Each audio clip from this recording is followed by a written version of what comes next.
Responding to the revelation, finding the way out. Xiefeng.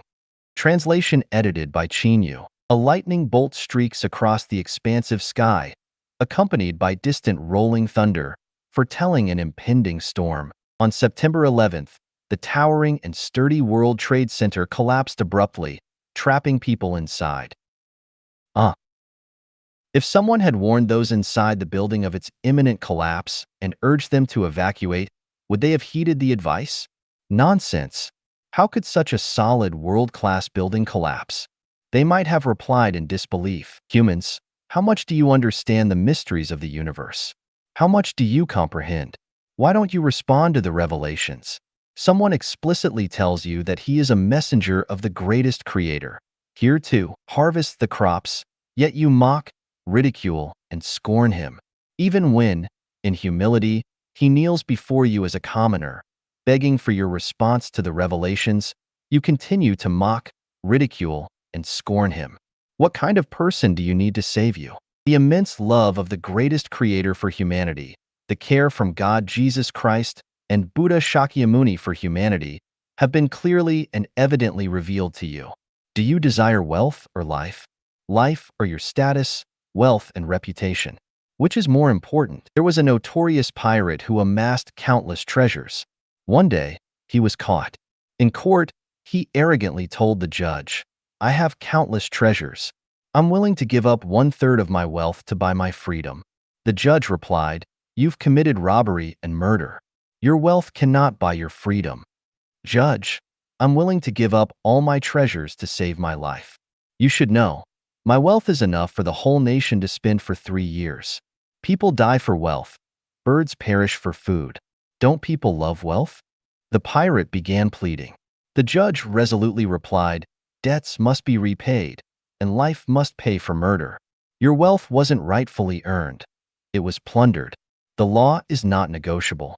I declare that tomorrow at 3 in the afternoon, you will be hanged." The pirate, with tears of regret, lamented, "Had I known that wealth couldn't spare my life, why did I strive so ardently to amass it?" Human laws are not child's play.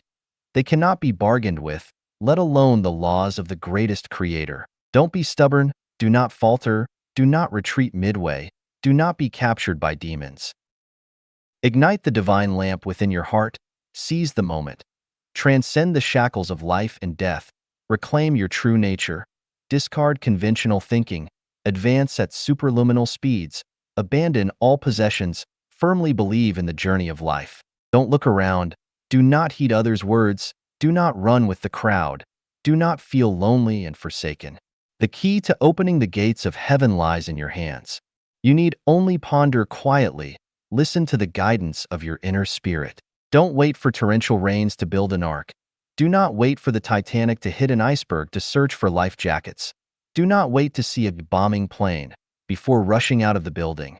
Once everything becomes apparent, it's too late. Your eastern land, due to its vastness, sparse population, and abundant resources, has fallen into a state of excessive greed, rampant killing, widespread falsehoods, and deceitfulness.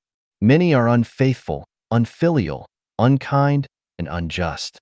Now, I bring the Tripitaka, capable of transcending life and death, to save all beings. Your eastern land, ignoring the Tripitaka Buddha scriptures, your sky is low, your earth thin, your resources scant, and your population dense. You do not believe in gods, Buddhas, despise laws and heaven. Yet you still indulge in excessive greed, rampant killing, widespread falsehoods, and deceitfulness.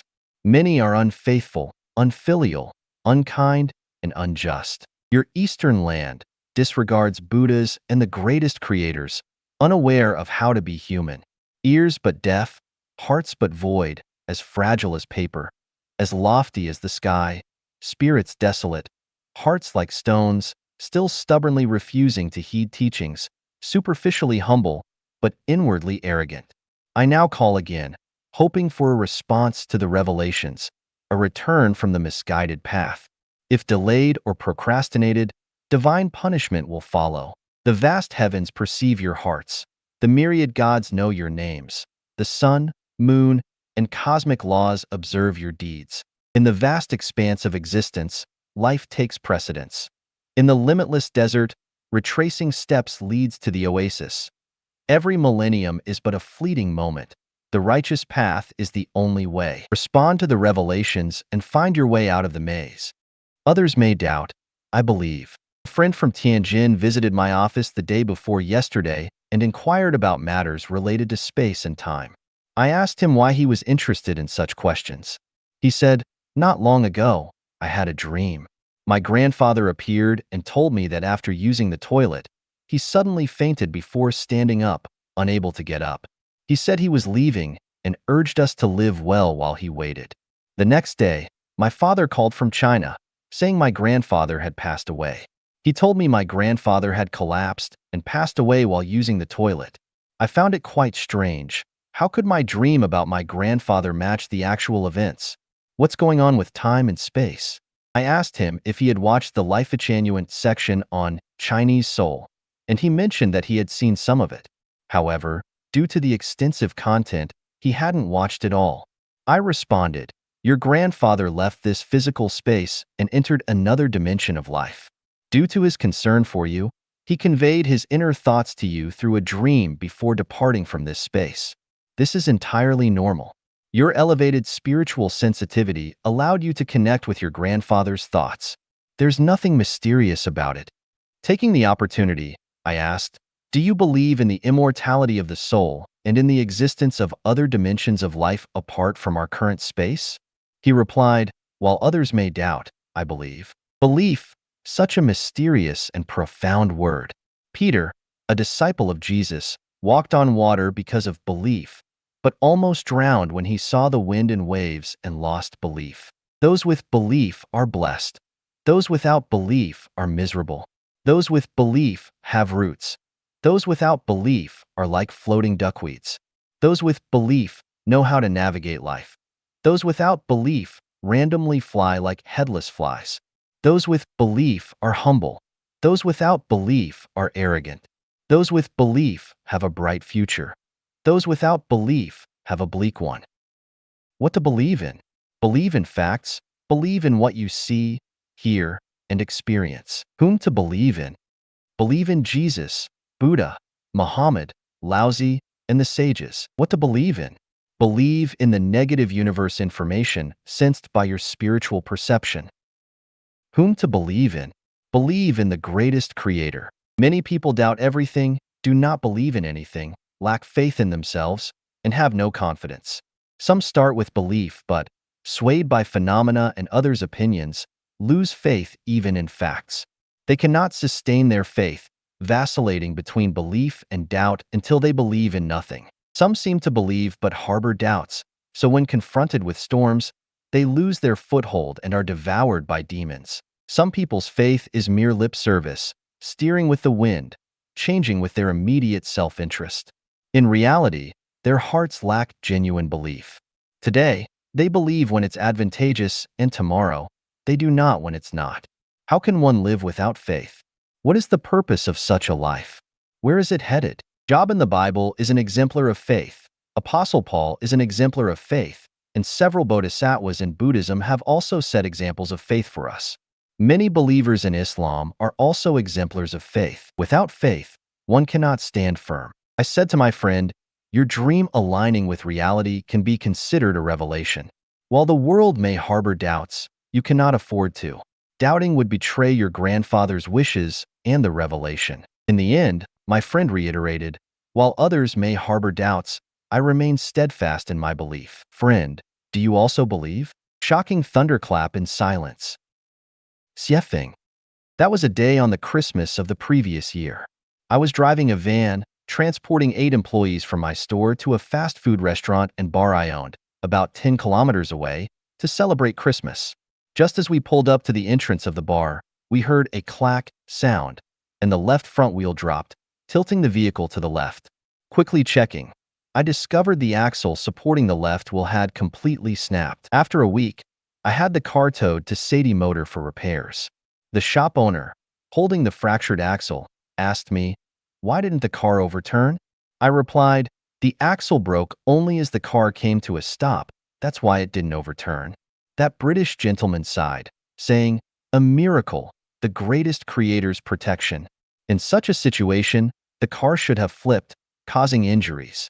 How did it break only after the car stopped? He then pointed at the fracture and explained, "This axle began breaking at least half a year ago. It didn't snap suddenly but deteriorated bit by bit. Its complete fracture was inevitable. It should have happened during driving. You're very lucky." Initially, I didn't care for the analysis, but after hearing his explanation, I felt terrified. I usually drive fast. If the axle had snapped during high-speed driving, not only would everyone in the car have been in danger, but other vehicles around might also have faced disaster. That was close. The axle had been gradually breaking for months, yet I remained oblivious. Thunder lurked in silence. Disasters hid within calm waters. Unseen perils surfaced unnoticed amid the excitement and joy. How can one prevent such occurrences? Since then, I have started contemplating the latent crises within nature. Earthquakes, typhoons, volcanic eruptions, tornadoes, plagues, wars, floods, landslides, droughts, pestilence, sandstorms, accidents, plane crashes, collapsed walls, dam breaches, land subsidence, strokes, sudden power outages, water stoppages, social unrest, riots, and other unforeseen calamities all exhibit early signs of axle fractures.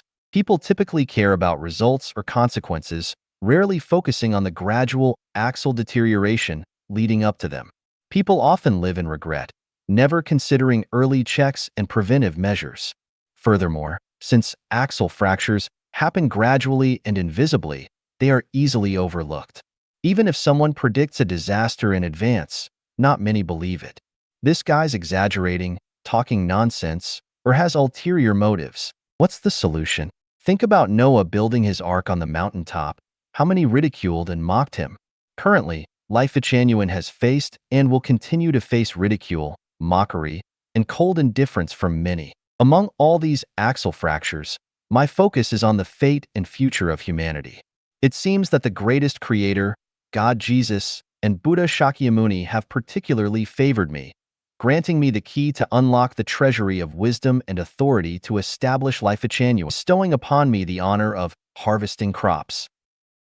People, I know you will not easily believe me. In Jesus' era, how many truly believed in Jesus? How many truly believed in Buddha Shakyamuni? How many truly understood Muhammad and Laozi? Many talk about the greatest creator, Allah, the ancestor of Buddha, Emperor Chakra, the heavens, or the divine. But how many genuinely follow them? Many speak of Tao manifests itself in nature. What is nature? Do you understand? Some claim that Xiefeng is creating the greatest creator, that he aspires to be its spokesperson. Oh, ignorant ones, can the greatest creator be created? Is Xiefeng's, the chapter of the greatest creator, creating the greatest creator? Who in human history has explained the greatest creator as comprehensively as the chapter of the greatest creator? Thunder and silence exists. If you don't believe it, just wait and see. But I'll caution everyone in advance. Do not come running later, shouting, "Greatest creator, now I believe," after the axle breaks. By then, it'll be too late, and no one can save you.